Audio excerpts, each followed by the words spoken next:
In the diagram, z lies on xy, and the three circles have diameters x, z, zy, and xy. If xz is 12 and zy is 8, then the ratio of the area of the shaded region to the area of the unshaded region is. So they want us to find the ratio of the area of the shaded region to the area of the unshaded region.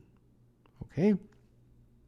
Well, the unshaded region that we can talk about probably first, since that's a little bit easier, it's just the area of those two circles. So it's pi r squared. The first one, the radius is 6, plus pi r squared for the second one, and that radius is 4. Okay, so that's pretty straightforward. Now the shaded region, that is the area of the full circle, the big one, and that radius is, well, the diameter is 12 plus 8, so 20, so the radius is 10. And then minus those two circles, so pi 6 squared minus pi 4 squared, like that. So the pi's all go, they all disappear, top and bottom, and then we're left with just 100 minus 36 minus 16. And on the bottom we have 36 plus 16. And this becomes 48 over 52, and in lowest terms that is 12 over 13. So that's the ratio, and therefore number 14, the answer is B. In the diagram, the line segment with endpoints -4, 0 and Q 16, 0 is the diameter of a semicircle. If the point R 0 t is on the circle with t greater than 0, what is t? All right. Well, the diameter is from here to here, so it's going from -4 to 16, so that is a length of 20. So the diameter is 20. Radius, therefore, is half of that, which is 10. So we have to figure out the center of the circle. Well, the diameter is 20 and the radius is 10, so the radius will be 10 behind 16, or before 16. So 16 minus 10 is 6. So that point will be 6, 0. All right. And you all know the equation of a circle, right? It's x minus h squared plus y minus k squared is equal to the radius squared. And hk is the center. Well, in our case, the center is 6, 0, and our radius is 10. So we can plug that in. X minus 6 squared plus y minus 0 squared is equal to 10 squared. There you go. There's our equation. Now all we have to do is substitute 0t and solve.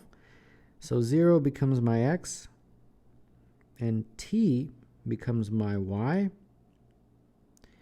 So this will become minus 6 squared is 36. This is t squared. That was 100. So t squared is 64. And then t is plus or minus 8. But they told me that t has got to be greater than 0. So that means t is equal to 8. Number 16, the answer is C.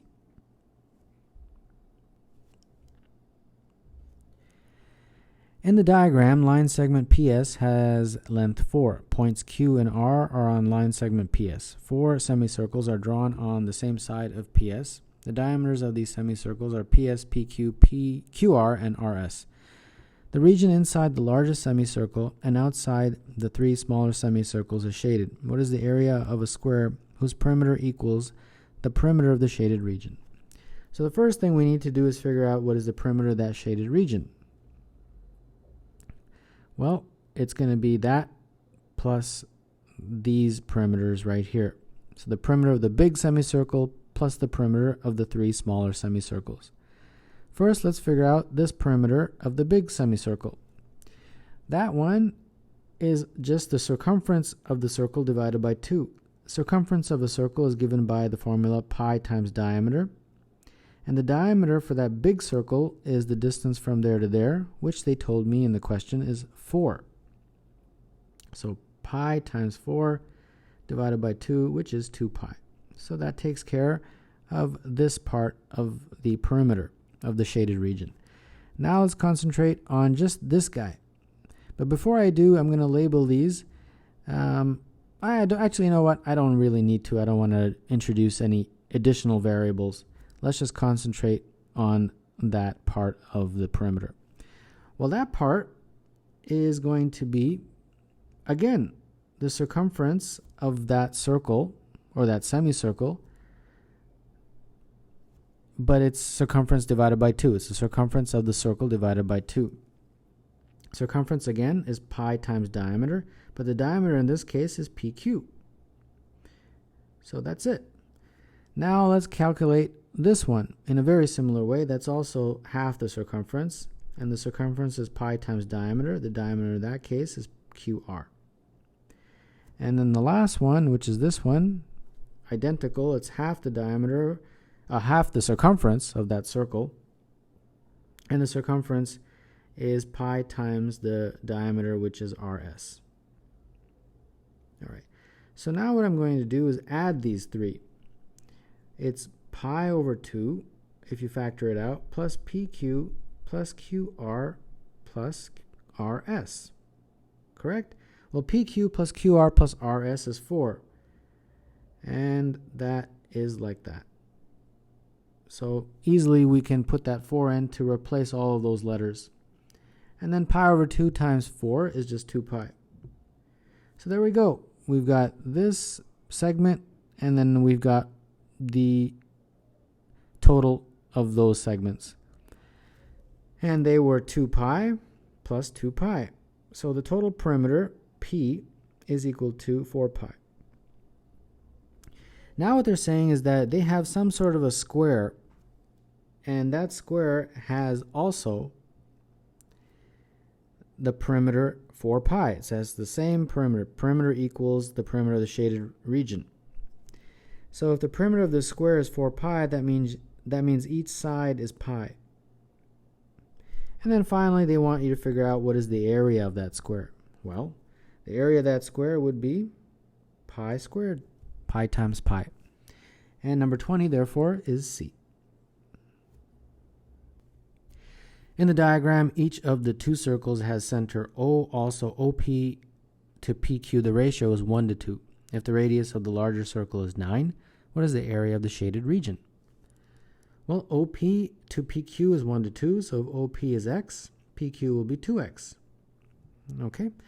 The area or the radius of the larger circle is 9, so the radius of the larger circle is OQ. So OQ is equal to 9. But OQ, according to my notation, is 3x. So that means x is equal to 3. So now, the area of the shaded region, AS, is what, right? How do you figure this out? Well, it would be the area of the big circle, so pi or big R squared, minus the area of that small circle. If you do that, you will get just the shaded region. So the big R squared, they actually tell you that in the question. That doesn't even need to be calculated. But the small radius you need to calculate. The small radius is just x, according to my notation, and x is 3. So that's 3 squared. So this becomes 81 pi minus 9 pi, and that is equal to 72 pi. And therefore, number 15, the answer is D. In the diagram, the circle has center O, and square OPQR has vertex Q on the circle. If the area of the circle is 72 pi, the area of the square is. Let's draw one line from the center to Q. And I think that should be sufficient. And off we go. And I'll call that R for radius, because it is the radius. The area of the circle is pi r squared, and they told me that's 72 pi. So that means r squared is equal to 72. Okay, I'll call S the side of the square. So using Pythagoras, S squared plus S squared is equal to R squared. That means 2S squared is R squared. S squared is R squared divided by 2. R squared we just calculated as 72. So S squared is equal to 72 divided by 2, which is 36. The area of the square is S squared. So there we go. We just got it. Number 16, the answer is E. The front wheel of Georgina's bicycle has a diameter of 0.5 meters. She cycled for 6 minutes at a speed of 24 kilometers per hour. The number of complete rotations that the wheel made during this time is closest to. So the bicycle wheel has obviously a circumference, and that circumference is going to travel. And every time it makes a complete rotation, it's going to travel the length of the circumference. So the circumference is the key, in my opinion, of this question. So how do you calculate the circumference? Well, it's pi times diameter. And the diameter of the wheel they gave us is 0.5 or 0.75 meters. So if you figure this out, this is approximately 2.355 meters. All right? Now, we're going to use a formula. Speed is equal to distance over time. Correct? And we have to figure out the distance. So distance is speed times time. Now, the distance is going to tell us how long the bicycle travels, and then at the end we will divide by the circumference, and that will tell us how many rotations the wheel makes. So the distance is speed times time. The speed is 24 kilometers per hour, and the time is 6 minutes. But we have to convert 6 minutes to hours because this is kilometers per hour. So 6 divided by 60 is how many hours 6 minutes is. So this looks like 24 times 1 over 10, and that is 2.4. But 2.4 what? 2.4 kilometers. This is in meters. So we've got to convert this guy to meters, and you do that by multiplying by 1,000. So this is 2,400 meters. So to figure out the number of rotations, each rotation is 2.355, and this is how long Georgina travels. So to figure out the number of rotations, you take 2,400 and divide it by 2.355. And if you do that, you get 1019 approximately. And that is closest in the answer choices to choice B for number 18. In the diagram, rectangle PQRS has side PQ on the diameter of the semicircle with R and S on the semicircle. If the diameter of the semicircle is 20 and the length of PQ is 16, then the length of PS is. Okay, so let's summarize what they've given us. Diameter is 20 of that semicircle, so therefore the radius is 10. And I think if I draw one line, it should put things into perspective, that one line being from the center to P to S. I think that's the best way to put it. Now let's label everything. Since the radius is 10, that red line is 10, since this line here originates from the center. And then PQ, they tell us, is 16. And because of the symmetry of this diagram, since this is the center, PQ is 16, then that means from P to here will be half of that, which is 8. Okay, so PS, basically we can get now from Pythagoras, since that is a right angle, since that is a rectangle. Okay, PS squared plus 8 squared is 10 squared. So PS squared is equal to 100 minus 64, which is 36. And therefore PS is equal to 6. Number 18, the answer is A. In the diagram, the circle with centers P, Q, and R have radii 3, 2, and 1 respectively. Each circle touches the other two as shown. The area of triangle PQR is. All right, so let's label this. This is 3 from here to here, and that is 3 also. From here to here is 2, and there to there is 2.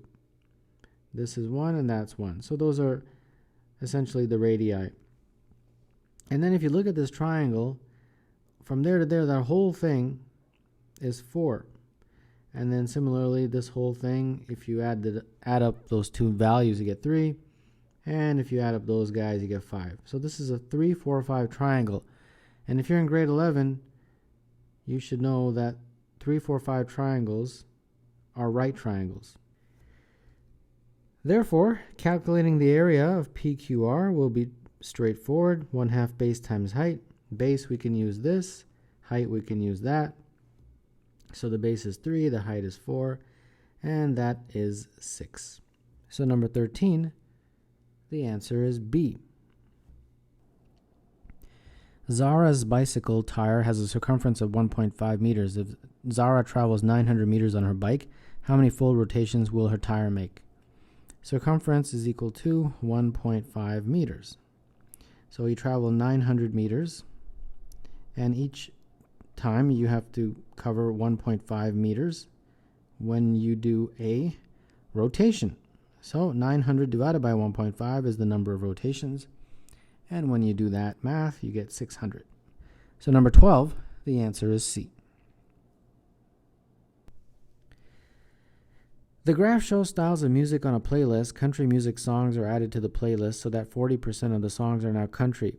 If the ratio of hip-hop songs to pop songs remains the same, what percentage of the total number of songs are now hip-hop? Okay.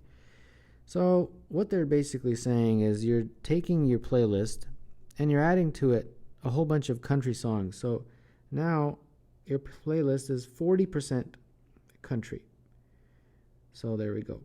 Now the remaining songs obviously make up 60%. And they're saying those 60% are going to be pop and hip hop in the same ratio, 35 to 65. So that 60% has to be broken up into 35% pop and 35% pop and 65% hip hop.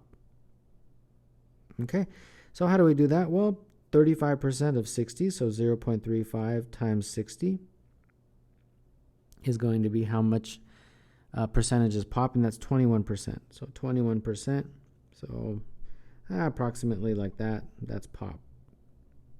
And then the remaining, so this portion here is going to be my hip hop, and that's going to be 65% of 60. And that 0.65 times 60 is 39, I should say. So 39%. Now they're asking, in this new playlist, what percentage of the total number of songs are hip hop? Well, it's right here, 39%. So number 15, the answer is E.